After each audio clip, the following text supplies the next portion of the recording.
"Get used the owner right now," Dad yelled at the country club. "She doesn't belong here." Added, "Remove her immediately." I stood quietly. The manager smiled. "Ma'am, how would you like to handle your family's membership?" Their faces dropped. But let me back up. Because the look on my father's face in that moment, the exact second he realized what he'd done, made every single year of their dismissal worth it. My name is Victoria Hayes, and for 28 years my family treated me like I was invisible. Not because I was a failure. Because I wasn't the right kind of success. My older brother Marcus graduated from Yale Law. Partner at a prestigious firm by 32. My younger sister Olivia married a cardiac surgeon and became a socialite. Country club galas. Charity boards. The works. Me. I went to state school. Studied hospitality management. Service industry, my mother would say with that particular tone that made it sound like a communicable disease. "Victoria's always been simple," she'd explain to her friends at their tennis matches. "Not everyone can be ambitious." My father was worse. He'd introduce Marcus as "my son the attorney," and Olivia as "my daughter married to Dr. Richardson." When it came to me, and this is Victoria. She works in hotels. The pause before hotels always lasted just long enough to be insulting. They weren't entirely wrong about the hotels part. I did work in hotels. I just failed to mention that I owned 12 of them. It started when I was 23, fresh out of college with a hospitality degree everyone mocked. I was working the front desk at a boutique hotel in Charleston when the owner, Margaret Chin, took an interest in me. She was 72, sharp as a tack, and had built a small empire of luxury properties across the Southeast. "You see things," she told me one evening after I'd handled a particularly difficult guest situation. "Most people in this industry just process problems. You solve them before they become problems." Margaret became my mentor. For 3 years she taught me everything. Not just hotel management but real estate acquisition, property development, market analysis, luxury brand positioning. When she was ready to retire, she offered me a partnership opportunity. "I'm selling 3 of my properties," she said. "You can't afford to buy them outright. But I'll hold the note at favorable terms if you can prove you can run them profitably." I took every penny I'd saved. I worked 18-hour days. I lived in a studio apartment and drove a 12-year-old Honda. And 18 months later, I'd not only made the properties profitable, I'd increased their revenue by 43%. Margaret sold me 2 more properties. Then she introduced me to her network. Other boutique hotel owners looking to retire, small luxury properties in need of better management, historic buildings perfect for conversion. By 26 I owned 6 properties. By 28 I had 12, including the Crown Pines Country Club, the most exclusive club in Charleston, where my family had been members for 15 years. They had no idea I'd purchased it 8 months ago. Why would they? We barely spoke. I wasn't invited to family dinners unless it was a major holiday. I wasn't included in the family vacation planning. When my parents threw their 40th anniversary party, I found out about it from a Facebook post. "We thought you'd be working," my mother said when I called to ask why I hadn't received an invitation. "The thing about being underestimated is that it gives you time. Time to build. Time to strategize. Time to watch your family from a comfortable distance while they continued to dismiss you as irrelevant." I wasn't hiding my success. I was simply never asked. My business card said, "Hayes Hospitality Group, Principal Owner." My LinkedIn profile listed all 12 properties. I'd been featured in Charleston Business Monthly and Southeast Hospitality Review. But my family didn't read those publications. They read Town and Country and attended charity events where they could network with important people. They never once thought to Google my name. The Crown Pines Country Club acquisition happened almost by accident. I was having lunch with Margaret at her favorite restaurant when she mentioned that Harold Whitmore, the owner of Crown Pines, was looking to sell. He was 86, his children had no interest in running the club, and he wanted it to go to someone who understood legacy. "It's a complicated property," Margaret warned. "The club has history, prestige, but the financials are a mess. Deferred maintenance. Outdated amenities. The membership is declining because younger families don't see the value." I knew Crown Pines intimately. I'd spent countless afternoons there as a teenager, reading in corners while my family socialized. I'd watched the way they ran operations, or rather didn't run them. The restaurant was overpriced and mediocre.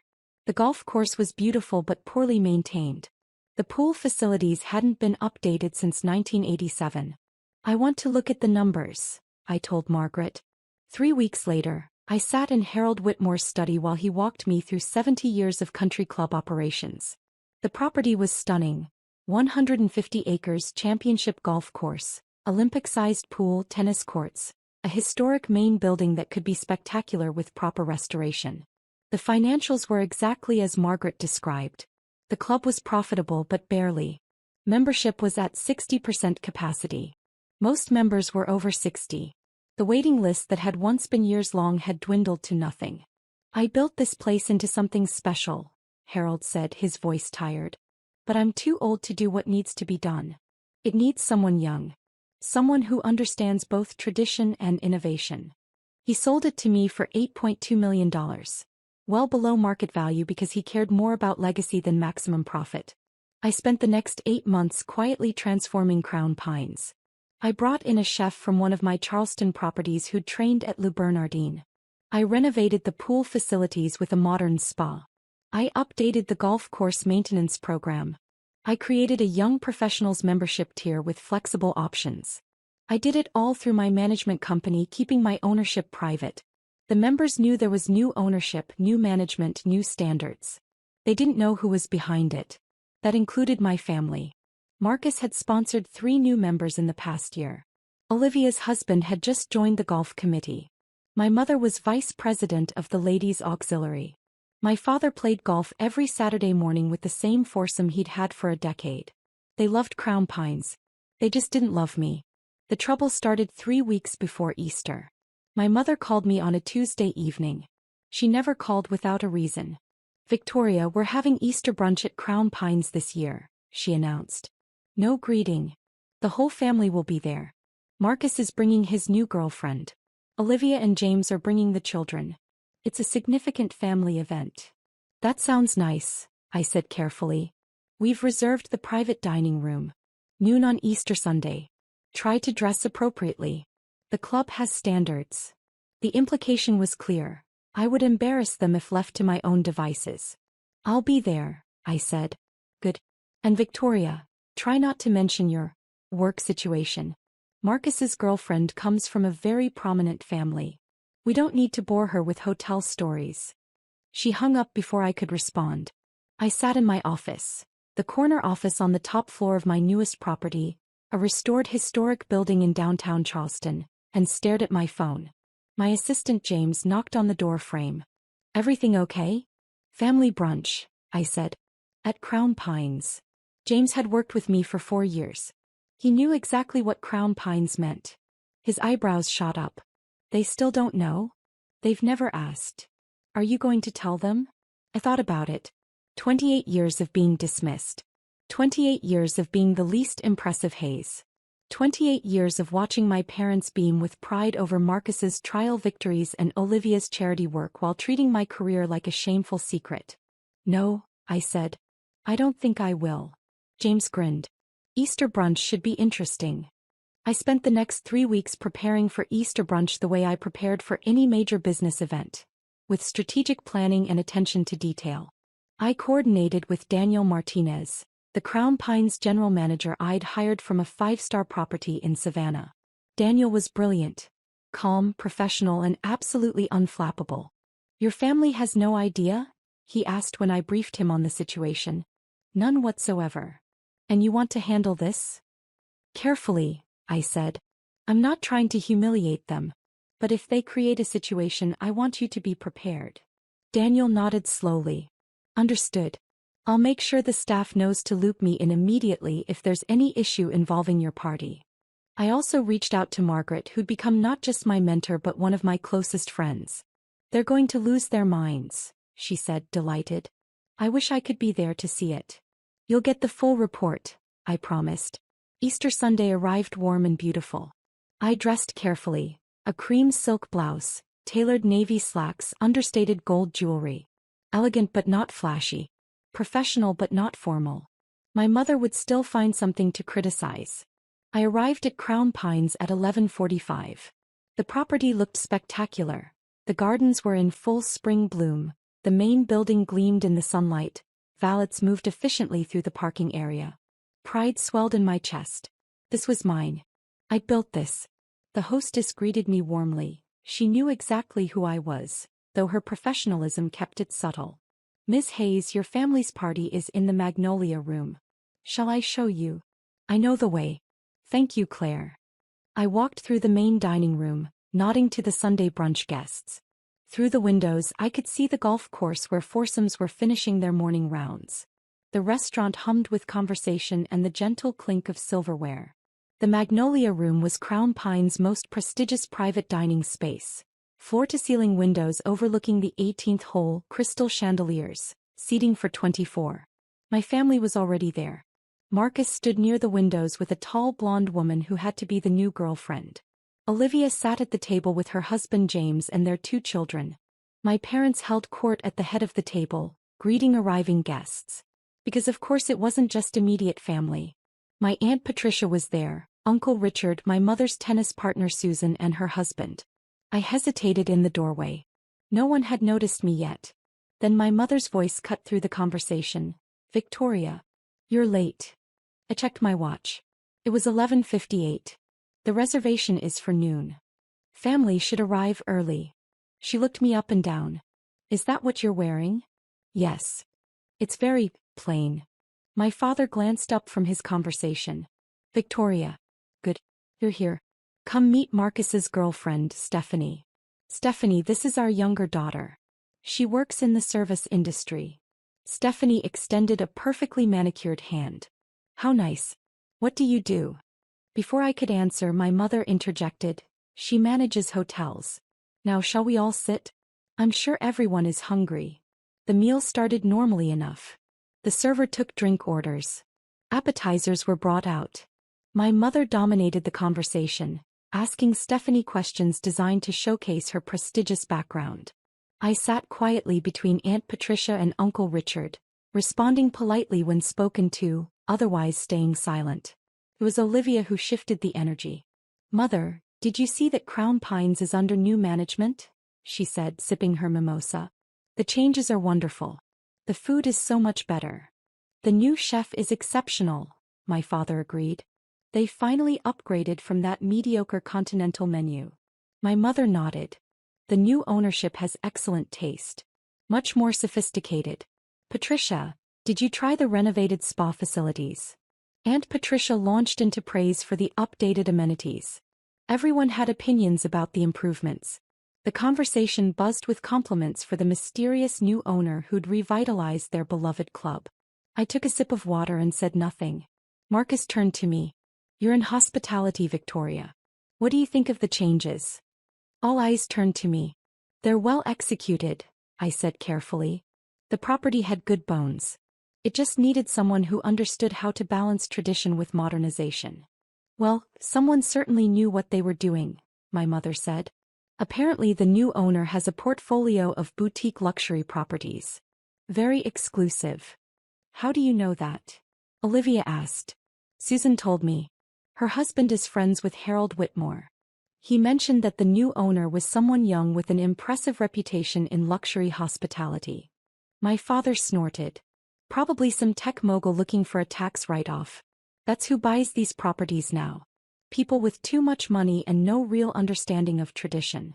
Something in his tone, the casual dismissal, the assumption that success could only come from the right kind of people, made me set down my fork.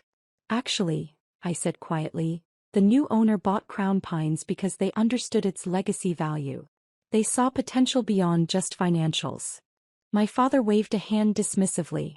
I'm sure the real estate investment was the primary motivation. These young entrepreneurs don't care about tradition. Some young entrepreneurs understand tradition perfectly well, I said. Marcus laughed. Come on, Victoria. You manage hotel front desks. You're not exactly qualified to assess major property acquisitions. The table went silent. I felt it then, that familiar feeling of being diminished, dismissed, erased. 28 years of it compressing into a single moment. I could have let it go. I should have let it go. Instead I said, I don't manage front desks, Marcus. I own 12 properties across the Southeast, including 3 historic boutique hotels, 4 luxury resorts, 2 conference centers and 3 private clubs.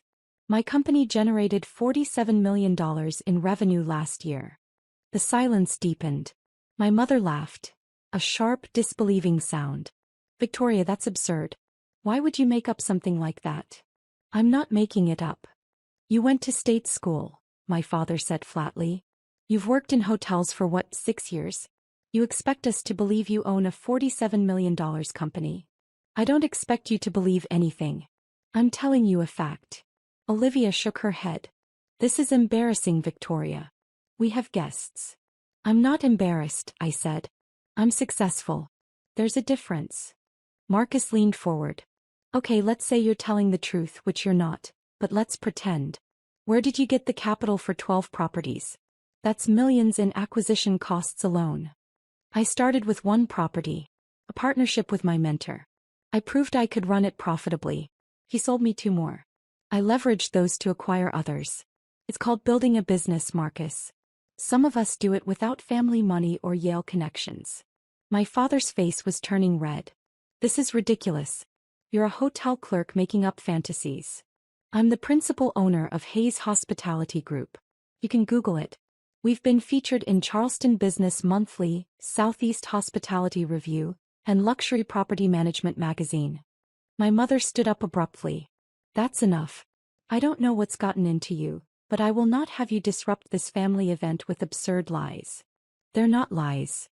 Then prove it, Marcus challenged. If you're so successful, prove it right now. I pulled out my phone. Pulled up my company website.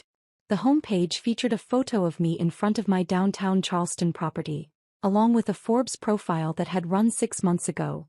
30 under 30, Victoria Hayes builds boutique hospitality empire.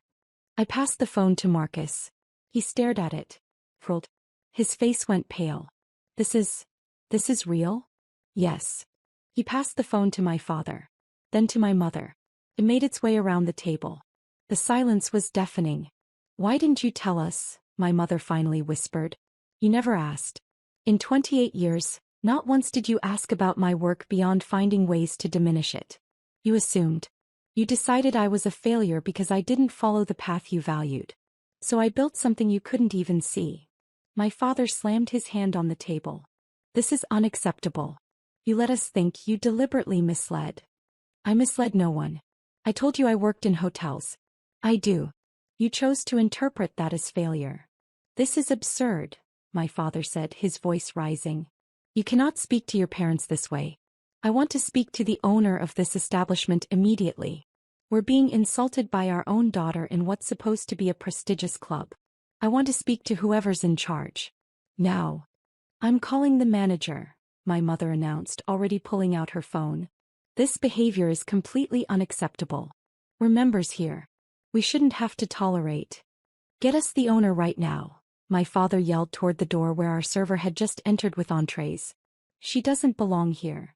I stood up quietly. My mother turned to me. Sit down, Victoria. You've caused enough disruption. I don't think so. Remove her immediately, my mother demanded. The server looked panicked. I'll get the manager. Do that, my father said coldly. I stayed standing. Calm, quiet. 30 seconds later, Daniel Martinez entered the Magnolia room. Impeccably dressed, completely professional, moving with the confident authority of someone who knew exactly how to handle any situation. Good afternoon, he said smoothly. I understand there's a concern? Yes, my father said, standing to his full height. We are longtime members of this club. My daughter, he gestured at me, has created an extremely disruptive scene. We want her removed from the premises. And frankly, we're questioning the standards of this establishment if this is the kind of behavior you allow. Daniel's expression didn't change. I see. And Ms. Hayes has been disruptive how? She's making absurd claims about owning properties, disrupting our family meal with lies and fantasies. It's completely unacceptable. I understand your frustration, Daniel said calmly. He turned to me. Ms. Hayes. Our eyes met. I said nothing. Daniel turned back to my father. Sir, I need to clarify something. Are you requesting that we remove Ms. Victoria Hayes from Crown Pines Country Club? Yes. Immediately.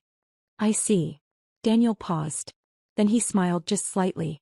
Ma'am, how would you like to handle your family's membership? The room froze. My father's face went from red to white. What did you just say? Daniel's voice remained perfectly professional.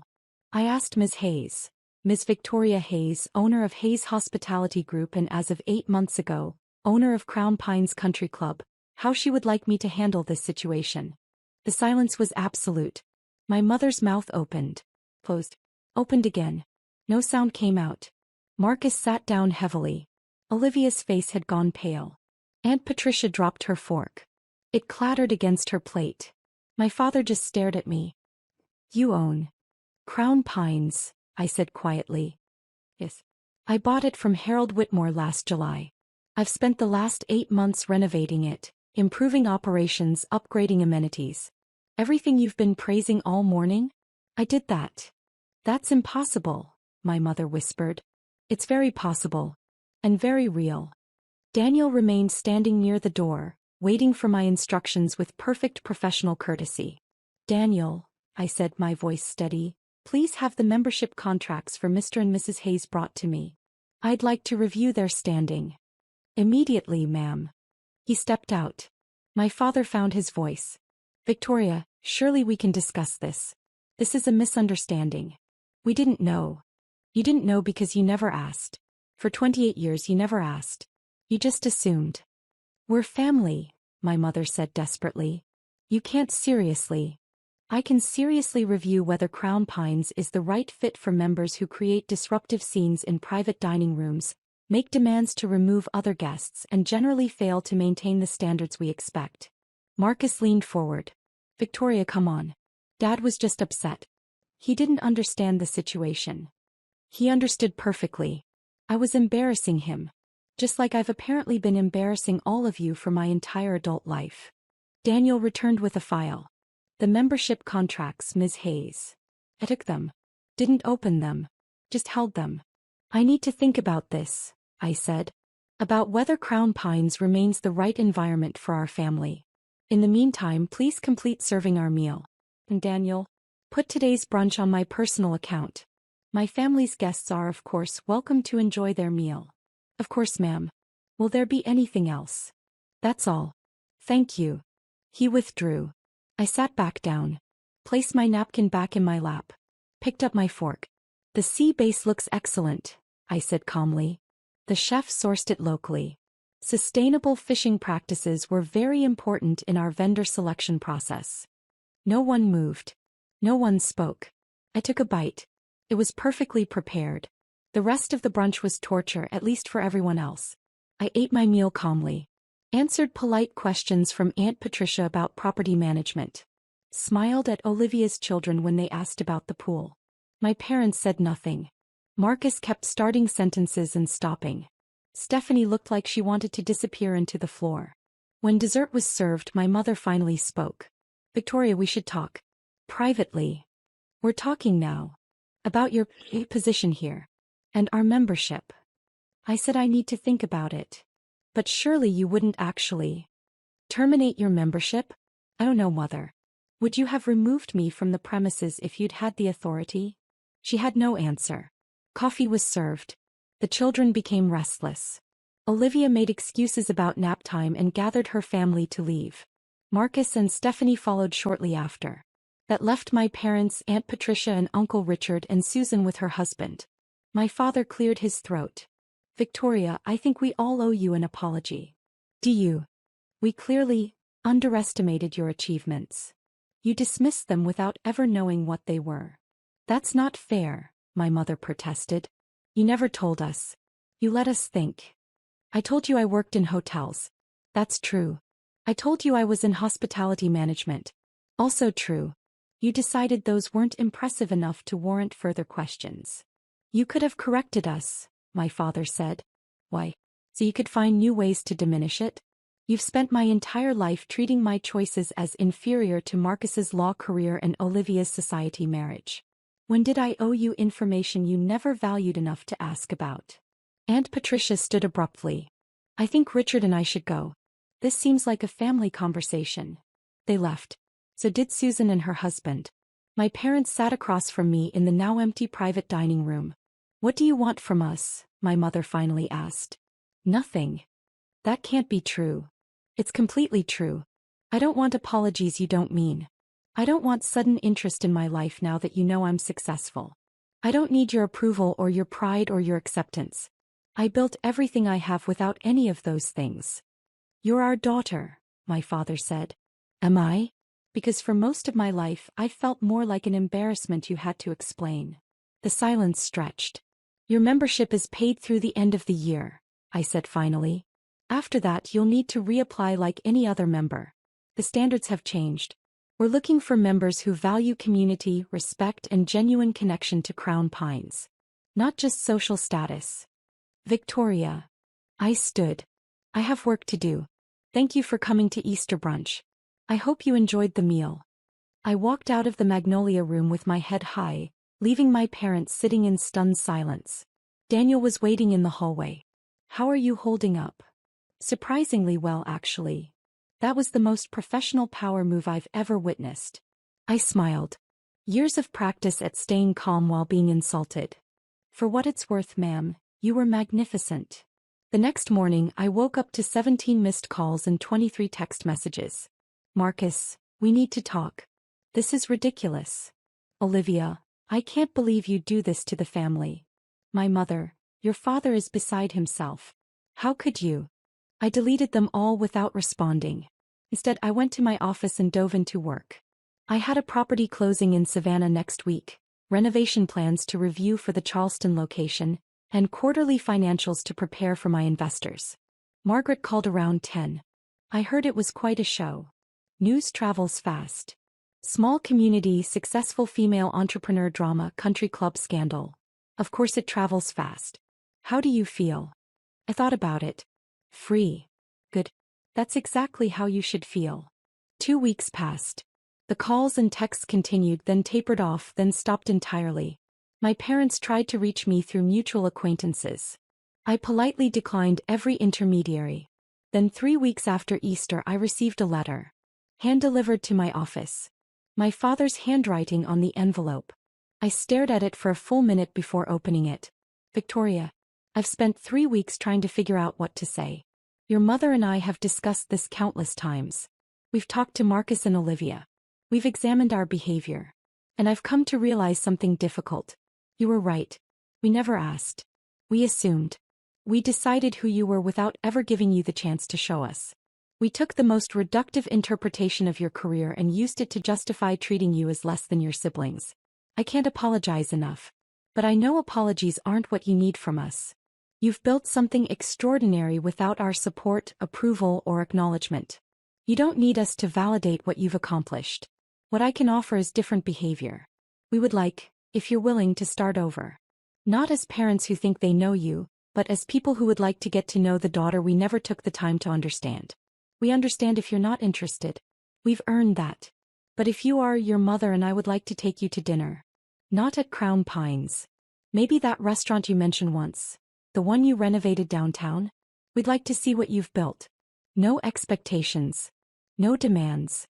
Just an invitation. Love, Dad. I read it 3 times. Then I picked up my phone and texted my father. Thursday, 7 p.m. Make a reservation for 3 under your name.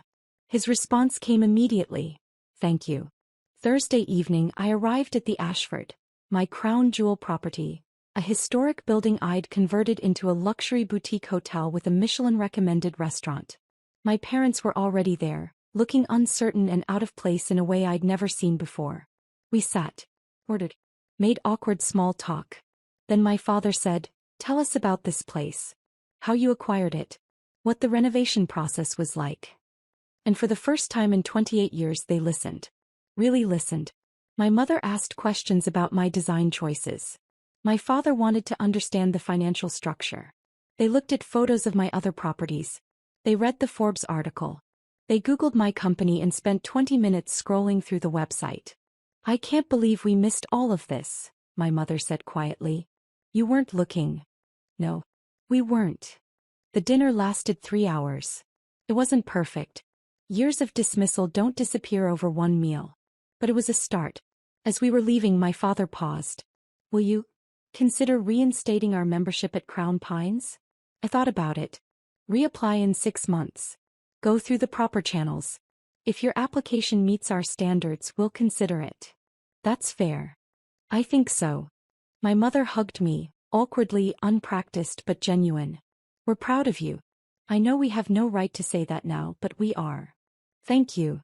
I drove back to my downtown apartment, the penthouse suite in the Ashford that I'd designed myself, and stood on the balcony overlooking Charleston. My phone buzzed. A text from Margaret. How was dinner? I typed back. Different. Maybe good. That's all we can ask for. Growth. I smiled and put my phone away. Below me the city lights sparkled. Somewhere out there were 12 properties carrying my name, my vision, my legacy. I'd built an empire while my family thought I was checking in hotel guests. I'd proved nothing to them. I'd proved everything to myself. And that, ultimately, was all that mattered. The next morning, I had a meeting with a seller in Asheville about a historic mountain resort. The property had good bones, needed vision, could be spectacular in the right hands. I was already sketching renovation plans. After all, I had an empire to build. With or without my family's approval. But maybe, just maybe, with their respect. Finally, he thought. Based on no medical evidence, no expert consultation, no documentation. You thought. And based on that thought, you physically ripped medical equipment from her body. The jury deliberated for 2 hours. Guilty on all counts. Marcus was sentenced to 18 months in prison, 3 years probation, 500 hours of community service at a cardiac rehabilitation center, mandatory anger management and addiction counseling, and restitution for all my medical costs. $47,000. But the sentencing wasn't the end. The judge addressed my family directly. Several of them had attended the trial, sitting behind Marcus, glaring at me. I want to address the family members in this courtroom, Judge Reynolds said. I've watched you throughout this trial. I've seen your reactions to the evidence. I've read the text messages and emails that were submitted showing your attempts to pressure Ms. Chin into dropping charges. And I'm appalled. She looked directly at my parents. A young woman spent 9 years managing a life-threatening illness while her family mocked her, dismissed her, and accused her of faking. When her condition was finally validated in the most dramatic way possible. When a leading cardiologist testified to her documented medical reality, some of you still couldn't accept it. Some of you still pressured her to protect her abuser. Mom's face was bright red. Let me be very clear, Judge Reynolds continued. What happened to Emma Chin was medical abuse. It was emotional abuse. And it culminated in physical assault. If any of you continue to harass her, I will not hesitate to issue restraining orders. She owes you nothing, not forgiveness, not reconciliation, nothing. The gavel came down. That was 8 months ago. Marcus served his sentence. My parents haven't spoken to me since the trial. Most of my extended family chose sides. There's not mine. I'm okay with that. Because what they still don't know, what came out only after the trial through my lawyer's civil suit filings, is that this struggling medical transcriptionist they'd mocked for years had actually sold a software company for $18 million. When my lawyer filed the civil suit for emotional distress, she had to disclose my financial status. The number became public record. My mother called me finally when she found out. Emma, why didn't you tell us you had money? Not, are you okay? Not, we're sorry. Just, why didn't you tell us you had money? Because my worth isn't measured in dollars, Mom. It never was. But you couldn't see that. You could only see what you decided I was. A faker, a burden, a liar. So you never looked deeper. She started to cry. We could have been so proud of you. You could have been proud of me for surviving a life-threatening illness with grace and determination. You could have been proud of me for building a career despite my limitations. You could have been proud of me for creating something valuable. But you weren't. You were embarrassed by my medical equipment and annoyed by my limitations. Emma, please, can we start over? No, Mom. We can't. Because you still don't understand what you did wrong. You're not sorry you dismissed my medical condition for 9 years. You're not sorry Marcus assaulted me. You're just sorry you missed out on being connected to someone successful. I hung up. I haven't answered since. But I have built a real family. One that chose me and that I chose back. Dr. Morrison and I have dinner monthly. He's become a mentor and friend. Brittany, Marcus's ex-girlfriend, and I are close now. She works in nursing and we volunteer together at a chronic illness support group. My business partners from the software company, the people who believed in my idea when I was just a sick girl with a dream, are some of my closest friends. And I'm engaged now. To David, who I met at a cardiology support group 2 years ago. He has a congenital heart defect. He understands limitations, understands medications, understands the fear of sudden cardiac events. He also understands success. He's a civil engineer who designs sustainable infrastructure. He's brilliant, kind, and when I told him about my family and the trial, he said, "You survived them. That's proof you can survive anything." We're getting married in 3 months. Dr. Morrison is walking me down the aisle. My family isn't invited. I'm not sad about that anymore. Because I learned something important through all of this. Family isn't about blood. It's about who shows up when you collapse. It's about who believes you. It's about who catches you. Dr. Morrison caught me when I fell that day on the terrace. And he kept catching me, through the trial, through the aftermath, through the rebuilding. That's family. The rest is just biology.